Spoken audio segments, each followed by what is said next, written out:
All right, we got started because it's gonna be a hot day. It's supposed to be like 108, which is stupid hot.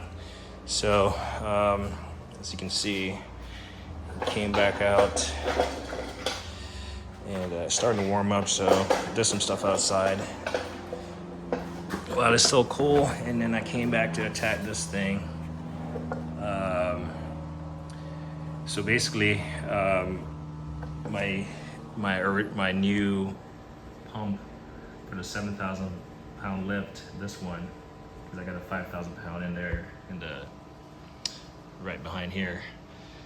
That new pump, it has some wetness on it, and I'm not sure if it's leaking. So you see those two red plugs right there.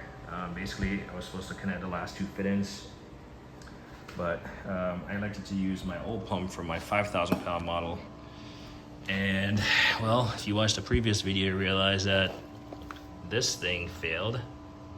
So I looked it up last night to buy a set of these. They said it comes in a set of two. It's gonna run me about 70, 80 bucks.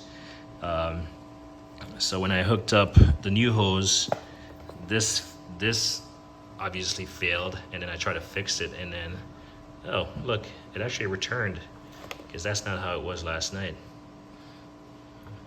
So I'm gonna try to push that seal in off camera. But yeah, this is pretty much compromised. I'm just gonna try to mess with it to see if it actually works. But yesterday when I pushed it in, it went past the ball bearings. And then so I realized that failed. And then this one was at the bottom. And then I noticed it was leaking. So if you see on the previous video, it was leaking. So all I did was grab one of the ones that was meant for that. So there's two of them. And I used my old hose on this. My old hose is at the bottom with this thread sealant on it. And then I just used one of these new fit-ins in here. And so far it's working. With all the fluid that I lost, it was pretty low. I wasn't sure how low it was. It has a bleeder valve right here and a drain fill right here. Totally forgot why I had this, but then it made sense when I started reading the manual. Transmax, Zexron, hydraulic oil, motor oil, or transmission fluid, sorry, automatic transmission fluid.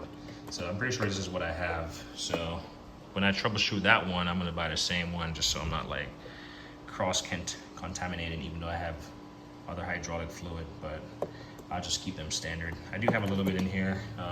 They said fill this up to a 1/4 inch below the fill neck. So that's what I did. At least that's what I thought I did. I'm always cleaning up the mess that I create. Because even though I like the power of hydraulics, I don't like the mess that it brings when it starts leaking. So anyway, so yeah, that I've tested it. I was looking through the manual. One was raising lower. So they're partially raised right now. One was raising a little bit faster than the next.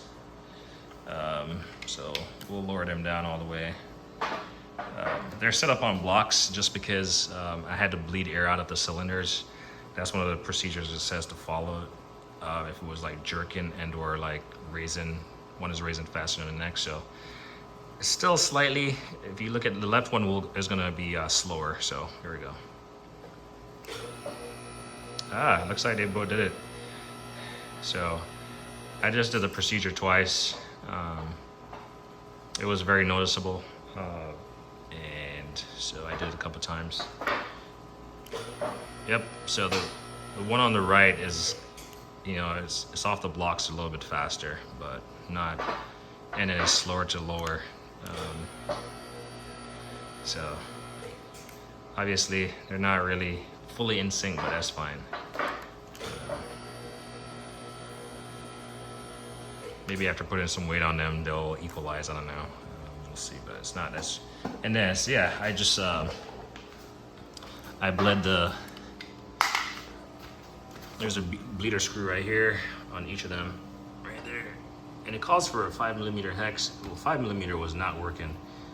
I used actually a 13/16 SAE there. I'm not sure if it's like the paint or something causing it to, you know, slightly be more tighter tolerance, but it's not working. Stuff like this, I always give these a once over. I won't necessarily like go tighten them at this point, but I give those points a once over, make sure those things aren't backing off. Clearly stuff like this you're supposed to do, like, you know, regular maintenance checks on it. I have my air pressure hose out for Chuck because you have to charge this cylinder to 40 to 50 psi, so it's sitting just under 50 on both of them. I thought that would be the issue, but it's not. So it's not leaking. So I think we're back in business and we can start setting up this thing onto the Tacoma.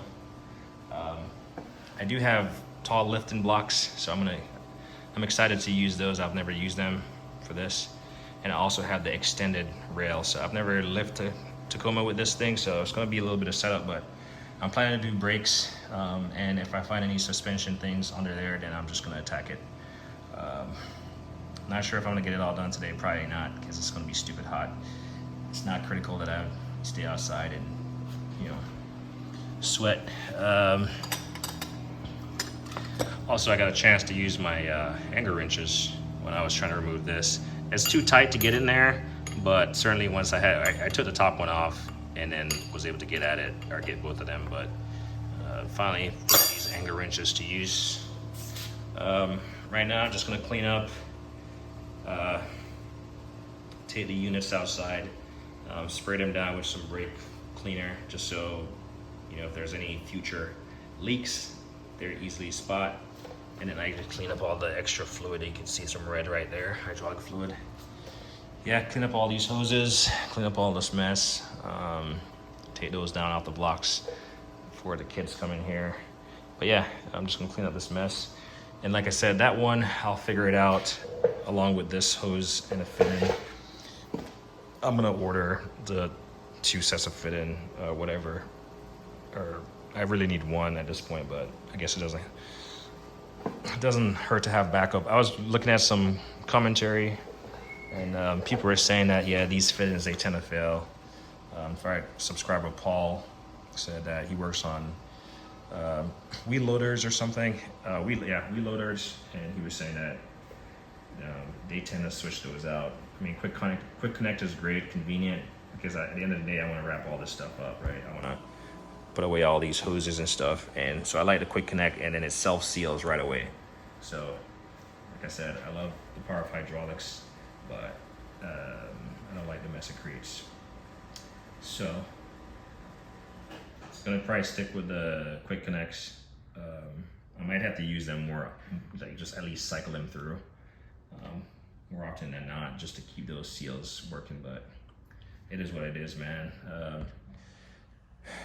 Halfway through the day and spend time building stuff up that should have just been plug and play out of the box, but we're getting it done. So just gonna clean up my stuff and then get all this stuff outside that I'm gonna be using, and I'll probably do a video once I get that stuff lifted. The Tacoma, I want to say the Tacoma is around it's definitely under 5,000 pounds. Empty weight there. So this being 7,000 pounds, I probably won't even use what do you call it, jack stands. Normally I would use jack stands, but I'm not planning on getting under there. And if I'm planning on getting under there, I might just use my jacks as just fail-safe backup. Partially because my jack stands are buried deep in here, and at this point, I don't know. I might get them out. It can't be too safe. But this has physical locking legs right here, so they catch onto that little lip right there. Right here. They just catch on. They both have it. Thing that you got to be mindful of when you're setting this thing up, as this thing comes up, it lowers, and if you're not careful, this thing will be kinked on here.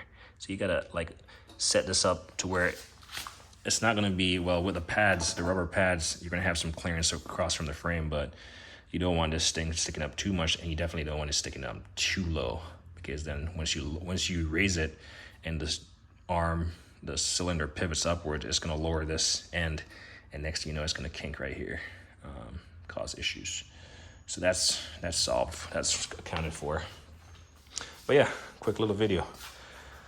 Let's get to cleaning up and getting set up outside. And that's probably as far as I'll get, maybe taking the wheels off. Clean up, set up outside, take the wheels off, inspect, and then I can just maybe, you know, run to the store, grab whatever else I need. I got to go through this box and see what else I have. It's been sitting there for a while, so Tacoma service weekend is what it is. Hopefully I don't run into any issues, but that's expected. As me always say, like kind of hit the team.